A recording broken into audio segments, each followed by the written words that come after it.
perjuangan mempertahankan negara kesatuan Republik Indonesia. 1. Perjuangan fisik mempertahankan negara kesatuan Republik Indonesia.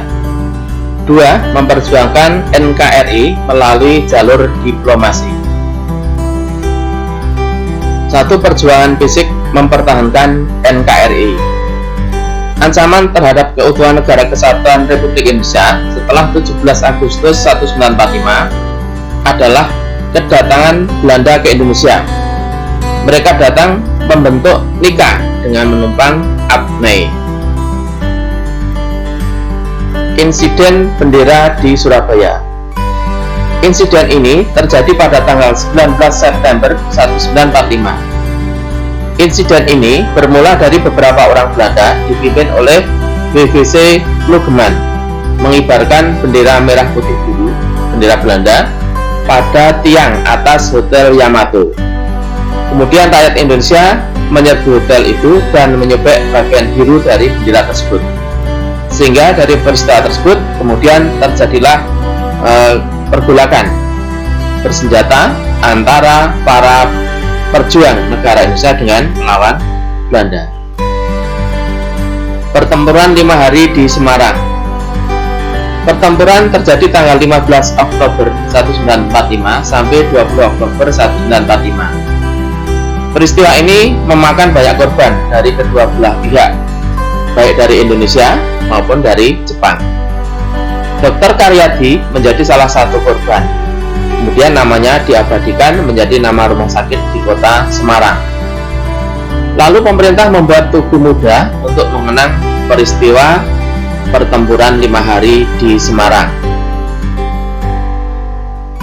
Pertempuran Surabaya 10 November 1945 diawali oleh kedatangan tentara Inggris di Indonesia yang tergabung dalam Abney di bawah pimpinan Brigadir Malabi pada tanggal 25 Oktober 1945. Pada tanggal 27 Oktober 1945, pemuda Surabaya berhasil memporak-porandakan. Untuk menyelesaikan insiden itu diadakan perundingan. Tanggal 9 November 1945, tentara sekutu mengeluarkan ultimatum yang isinya agar para pemilik senjata mengerahkan senjatanya kepada sekutu pada 10 November 1945. Dan itulah yang menjadi peristiwa terjadinya pertempuran 10 November 1945. Karena para pejuang tidak mau menyerahkan, tapi malah melakukan perlawanan terhadap penjajah. Pertempuran Ambarawa. Pertempuran ini diawali kedatangan tentara Inggris di bawah pimpinan Brigjen Battle di Semarang pada tanggal 20 Oktober 1945 untuk membebaskan tentara sekutu. Pada peristiwa ini, Letkol Isdirman gugur sebagai Kusuma Bangsa. Lalu Kolonel Sudirman sebagai Panglima Divisi Banyumas terjun langsung dalam pertempuran ini. Kemudian sekarang dikenang atau ditandai dengan berdirinya Museum Palagan Ambarawa di kota Ambarawa. Pertempuran Medan Area. Pasukan sekutu yang diboncengi oleh serdadu Belanda dan Nika di bawah pimpinan Brigadir Jenderal Ted Kelly mendarat di Medan pada tanggal 9 Oktober 1945. Pada tanggal 13 Oktober 45 terjadi pertempuran pertama antara pemuda dan pasukan Belanda yang merupakan awal perjuangan bersenjata yang dikenal sebagai Medan Area. Pertempuran terus terjadi ke daerah lain di seluruh Sumatera, di Padang, Bukit Tinggi, dan Aceh dengan peristiwa Kreung Panjo Birun sejak bulan November. Bandung Lautan Api. Pada tanggal 21 November 1945, Sekutu mengeluarkan ultimatum pertama agar kota Bandung bagian utara dikosongkan oleh pihak Indonesia selambat-lambatnya tanggal 29 November 1945 dengan alasan menjaga keamanan. Sebelum keluar dari Bandung pada tanggal 23 Maret 1945, para pejuang RI menyerang markas sekutu dengan membumi hanguskan Bandung bagian selatan, sehingga terkenal dengan istilah Bandung Lautan Api. Pertempuran Margarana. Pada tanggal 2 sampai 3 Maret 1946, Belanda mendaratkan pasukan di Bali. I Gusti Ngurah Rai menggalang kekuatan dan menggempur Belanda pada tanggal 18 November 1945. Karena kekuatan pasukan yang tidak seimbang dan persenjataan yang kurang lengkap, akhirnya pasukan yang dipimpin oleh I Gusti Ngurah Rai dapat dikalahkan oleh Belanda dalam pertempuran Puputan di Margarana. Perlawanan terhadap agresi militer Belanda. Untuk menguasai seluruh wilayah Indonesia, Belanda melancarkan agresi militer sebanyak 2 kali. Agresi Belanda pertama dilaksanakan 21 Juli 1947 dengan menguasai daerah-daerah yang dikuasai oleh Republik Indonesia di Sumatera, Jawa Barat, Jawa Tengah, dan Jawa Timur. Agresi militer 2 dilakukan kembali pada tanggal 19 Desember 1948 yang diawali dengan serangan terhadap Yogyakarta, ibu kota Indonesia saat itu, serta penangkapan pemimpin-pemimpin negara seperti penangkapan kepada I.R. Soekarno, penangkapan terhadap Muhammad Hatta, penangkapan terhadap Syahrir, dan beberapa tokoh lainnya. Perang gerilya. Perlawanan bangsa Indonesia juga menggunakan strategi perang gerilya, yaitu perang dengan berpindah-pindah tempat. Salah satu perang gerilya dipimpin oleh Jenderal Sudirman. Ia bergerilya sejauh 1000 km. Kolonel Ahaya Nasution selaku Panglima Tentara dan Teritorium Jawa menyusun rencana pertahanan rakyat totaliter yang kemudian dikenal sebagai Perintah Siasat Nomor 1. Salah satu yang harus menyusup ke belakang garis musuh adalah pasukan Siliwangi pada tanggal 19 Desember 1948. Perjuangan mempertahankan negara kesatuan Republik Indonesia melalui jalur diplomasi. Selain melalui perjuangan fisik, para pahlawan bangsa pun berjuang melalui jalur diplomasi. Perjuangan melalui jalur diplomasi ini dilakukan melalui berbagai perundingan, terutama dengan Belanda. Tujuannya satu, supaya Belanda mengakui kedaulatan Indonesia sebagai sebuah negara yang merdeka dan mempunyai kedudukan yang sama dengan negara-negara lain yang sudah merdeka. Perundingan Linggarjati. Suatu perundingan antara Indonesia dengan Belanda di Linggarjati, Jawa Barat, tanggal 10 sampai 15 November 1946, menghasilkan persetujuan mengenai kemerdekaan Indonesia. Hasil perundingan Linggarjati ditandatangani di Istana Negara Jakarta pada tanggal 15 November 1946 dan ditandatangani oleh kedua negara pada tanggal 25 Maret 1947. Wakil dari Indonesia adalah Sultan Syahrir, sedangkan Belanda oleh tim Komisi Jenderal dipimpin oleh Wim Spermenhorn dengan anggota Haji Van Mook dan Lord Killen sebagai mediator. Hasil perundingan antara lain, Belanda mengakui secara de facto wilayah Republik Indonesia, yaitu Jawa, Sumatera, dan Madura. Belanda harus meninggalkan wilayah Republik Indonesia paling lambat 1 Januari 1946. Pihak Belanda dan Indonesia sepakat membentuk negara Republik Indonesia Serikat.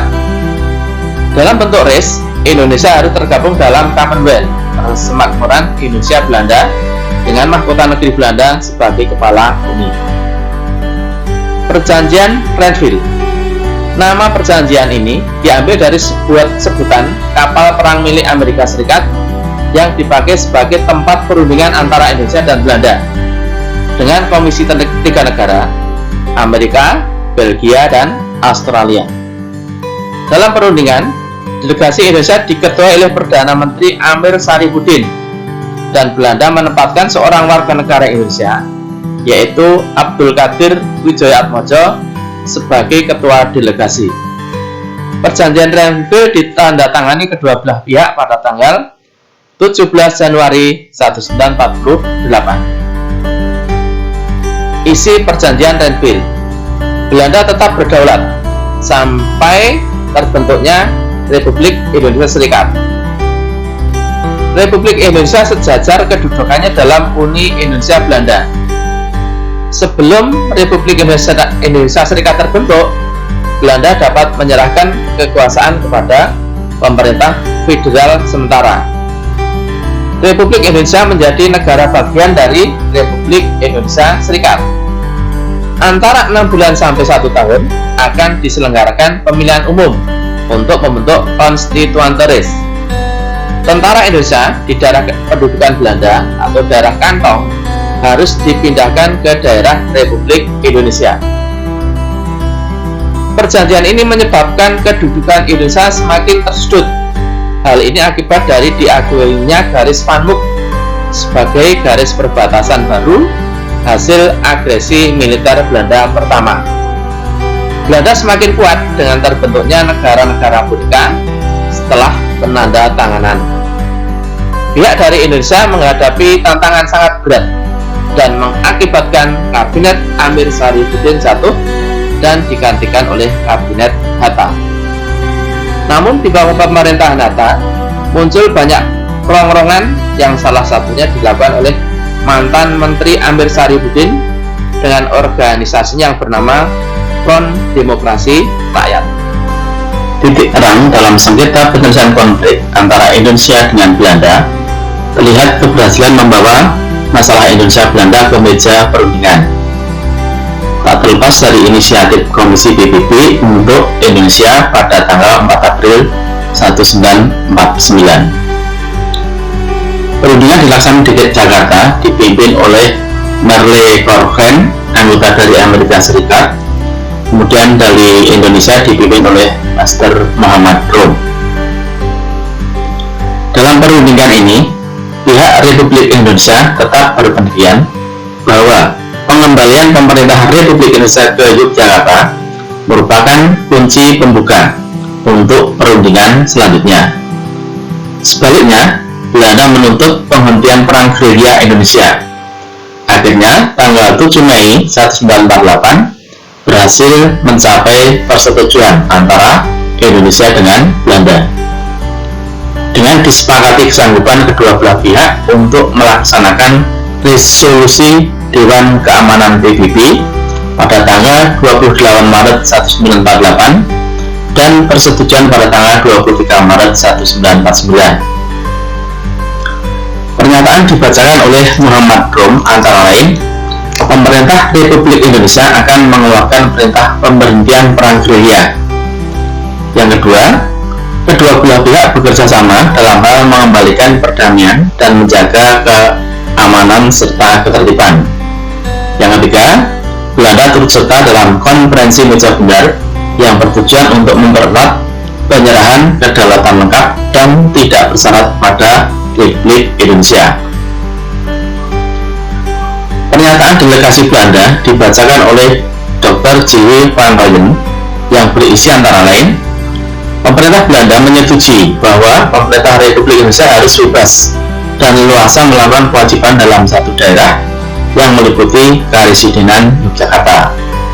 Kedua, pemerintah Belanda membebaskan secara tidak bersyarat pada pemimpin Republik Indonesia dan tahanan pihak yang ditawan sejak tanggal 19 Desember 1948. Ketiga, pemerintah Belanda menyetujui bahwa Republik Indonesia akan menjadi bagian dari Republik Indonesia Serikat. Yang keempat, konferensi meja bundar akan diadakan secepatnya di Den Haag sesudah pemerintah Republik Indonesia kembali ke Yogyakarta. Konferensi meja bundar. Konferensi meja bundar berlangsung di Den Haag tanggal 23 Agustus sampai 2 November 1949, berhasil mengakhiri konfrontasi fisik antara Indonesia dan Belanda. Hasil konferensi yang paling utama adalah pengakuan dan penyerahan kedaulatan dari pemerintah Belanda kepada pemerintah Indonesia pada tanggal 27 Desember 1949 yang disepakati dan disusun dalam struktur kenegaraan federal, yaitu Negara Republik Indonesia Serikat. 4 hal yang menjadi isi kesepakatan. Pertama, pembentukan Uni Belanda Republik Indonesia Serikat dipimpin oleh Ratu Belanda secara simbolis. Yang kedua, Soekarno dan Muhammad Hatta menjadi Presiden dan Wakil Presiden Republik Indonesia Serikat untuk periode 1949 sampai 1950 dengan Muhammad Hatta merangkap sebagai Menteri. Yang ketiga, Irian Barat masih dikuasai oleh Belanda dan tidak dimasukkan ke dalam Indonesia Serikat sampai perundingan lebih lanjut. Keempat, pemerintah Indonesia harus menanggung hutang negeri India Belanda sebesar 4,3 miliar gulden.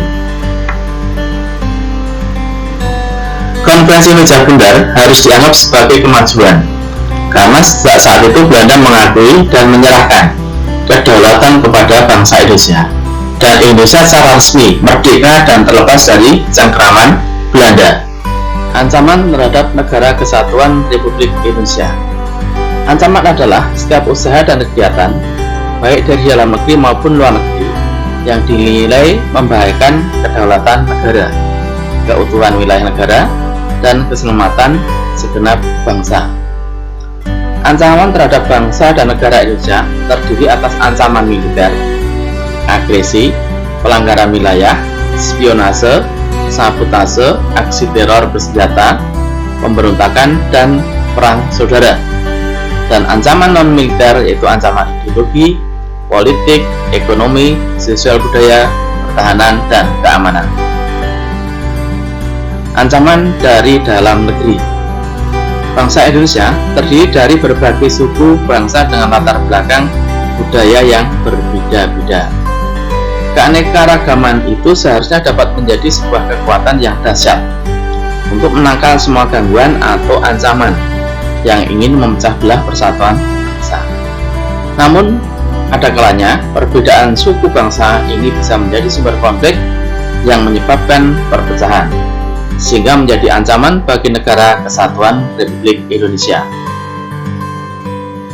Potensi ancaman yang datang dari dalam negeri. Yang pertama, disintegrasi bangsa melalui gerakan-gerakan separatis berdasarkan sentimen kesukuan atau pemberontakan akibat ketidakpuasan daerah terhadap kebijakan pemerintah.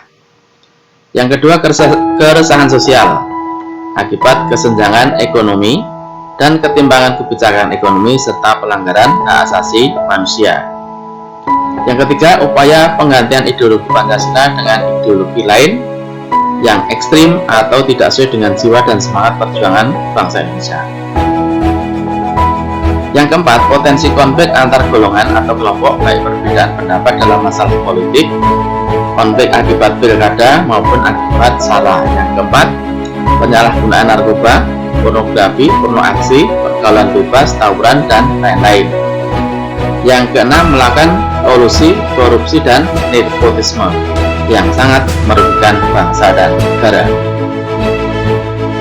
Ancaman luar negeri. Ancaman dari luar negeri pada saat ini yang paling perlu diwaspadai adalah ancaman non-militer. Dengan berakhirnya perang dingin, maka ancaman militer semakin tidak menjadi perhatian. Namun tidak berarti ancaman militer tidak terjadi, seperti pelanggaran wilayah oleh pesawat atau kapal perang terhadap negara lain.